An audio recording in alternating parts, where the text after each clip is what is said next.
Hi friends, എല്ലാവർക്കും എന്നാസ് food വേൾഡിലേക്ക് ഒരിക്കൽ കൂടി സ്വാഗതം. അപ്പോൾ നമ്മളിന്നൊരു 4 മണി പലഹാരത്തിൻ്റെ റെസിപ്പിയാണ് നോക്കാനായിട്ട് പോകുന്നത്. വളരെ കുറഞ്ഞ ചേരുവകൾ വെച്ചിട്ട് വളരെ കുറഞ്ഞ സമയം കൊണ്ട് വളരെ ഈസി ആയിട്ട് ചെയ്തെടുക്കാവുന്ന ഈ ഒരു പലഹാരം എങ്ങനെയാണ് ഉണ്ടാക്കിയെടുക്കണതെന്ന് നോക്കാം. പെട്ടെന്ന് തന്നെ വീഡിയോയിലേക്ക് പോകാം. വീഡിയോ ഇഷ്ടപ്പെടുകയാണെങ്കിൽ പ്ലീസ് ഒന്ന് സബ്സ്ക്രൈബ് ചെയ്ത് ഒരു ലൈക്കും കൂടി തരാനായിട്ട് മറക്കരുത് കേട്ടോ.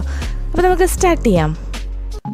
അപ്പോൾ നമുക്ക് ഈ ഒരു പലഹാരം തയ്യാറാക്കിയെടുക്കാനായിട്ട് ആദ്യം തന്നെ ഒരു ബൗളിലേക്ക് ഒരു 1/4 കപ്പ് പഞ്ചസാര ഇട്ട് കൊടുക്കാം.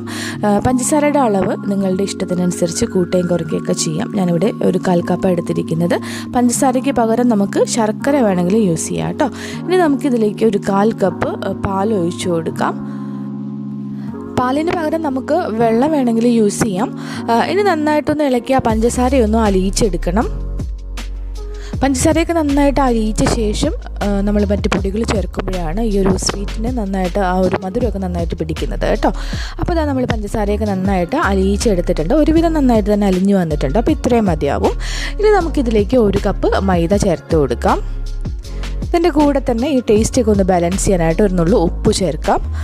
കൂടെ തന്നെ ഒരു നുള്ളു ബേക്കിംഗ് സോഡയും കൂടി ചേർക്കാം. നല്ലൊരു ഫ്ലേവറിനായിട്ട് കുറച്ച് ഏലക്കാപ്പൊടിയും കൂടി ചേർത്തിട്ട് നന്നായിട്ടൊന്ന് ഇളക്കിയെടുക്കുക.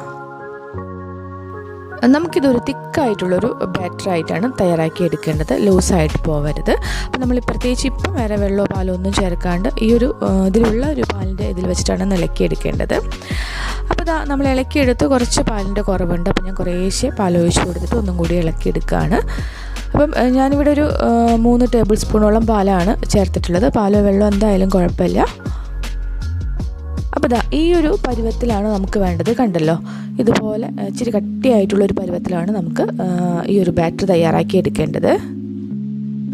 ഇനി നമുക്കിതിലേക്ക് ഒരു 2 ടേബിൾ സ്പൂൺ നാളികേരം ചിരകിയതും കൂടി ചേർത്ത് കൊടുത്ത് ഒന്നും കൂടി ഒന്ന് മിക്സ് ചെയ്തെടുക്കാം.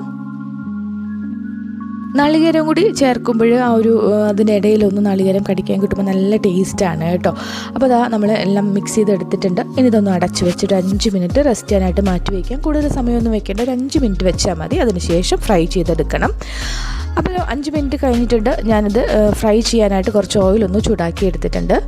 ഇനി നമുക്ക് കൈ ഒന്ന് നനച്ച ശേഷം കയ്യിൽ ഇതുപോലെ ചെറിയ ചെറിയ ഉരുളകളായിട്ട് ഈ ഓയിലിലേക്ക് ഇട്ട് കൊടുക്കാം. ഓരോ പ്രാവശ്യവും നമ്മൾ ഉരുള ഉരുട്ടി ഇങ്ങനെ എടുക്കുമ്പോൾ കൈ ഒന്ന് നനച്ച ശേഷം വേണം എടുക്കാൻ, അങ്ങനെ ചെയ്യാനായിട്ട്, അല്ലെങ്കിൽ ഒട്ടിപ്പിടിക്കാനായിട്ട് സാധ്യതയുണ്ട്.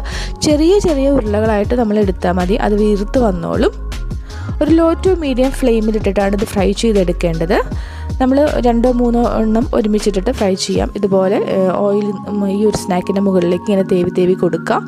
ഒരു സൈഡൊന്നും മൊരിഞ്ഞെന്ന് തോന്നുമ്പോൾ ഒന്ന് തിരിച്ചിട്ട് കൊടുക്കുക. തീ ഒരിക്കലും കൂട്ടിയിട്ട് കളയരുത്. നമ്മൾ തീ കൂട്ടിയിട്ടാൽ ഇതിൻ്റെ ഉള്ളു വേവാണ്ട് പെട്ടെന്ന് പുറമൊക്കെ കരിഞ്ഞു വരും. അപ്പോൾ വളരെ വേഗത്തിൽ തന്നെ ഈ ഒരു സ്നാക്ക് നമുക്ക് ഫ്രൈ ചെയ്തെടുക്കാനും ആയിട്ട് പറ്റും. ഒരു ലോ ടു മീഡിയം ഫ്ലെയിമിലിട്ടിട്ട് തിരിച്ചും മറിച്ചും എല്ലാം ഇട്ട് 2 സൈഡും നല്ലൊരു ഗോൾഡൻ ബ്രൗൺ നിറമായി വരുന്നത് വരെ ഫ്രൈ ചെയ്തെടുക്കാം. അപ്പോൾ ഇതാ അതിൻ്റെ കളർ കണ്ടല്ലോ, നന്നായിട്ട് നല്ലൊരു ഗോൾഡൻ ബ്രൗൺ നിറമായിട്ടുണ്ട്. അപ്പോൾ ഇതാ ഇതിൻ്റെ ഉള്ളൊക്കെ വേവാനുള്ള ഒരു സമയം കൊടുത്തിട്ട് നമുക്കിത് എണ്ണയിൽ നിന്ന് കോരി മാറ്റാം. അപ്പോൾ ഈ ഒരു രീതിയിൽ ഞാൻ ബാക്കിയുള്ളതും കൂടി ഫ്രൈ ചെയ്തെടുക്കുകയാണ്. അപ്പോൾ ഇതാ ഇത്രയേ ഉള്ളൂ. വളരെ സിമ്പിളായിട്ട് ചെയ്തെടുക്കാവുന്ന ഒരു 4 മണി പലഹാരമാണ്. വളരെ കുറഞ്ഞ ചേരുവകൾ വെച്ചിട്ട് വളരെ കുറഞ്ഞ സമയത്തിനുള്ള ചെയ്തെടുക്കാവുന്ന ഒരു പലഹാരമാണ്.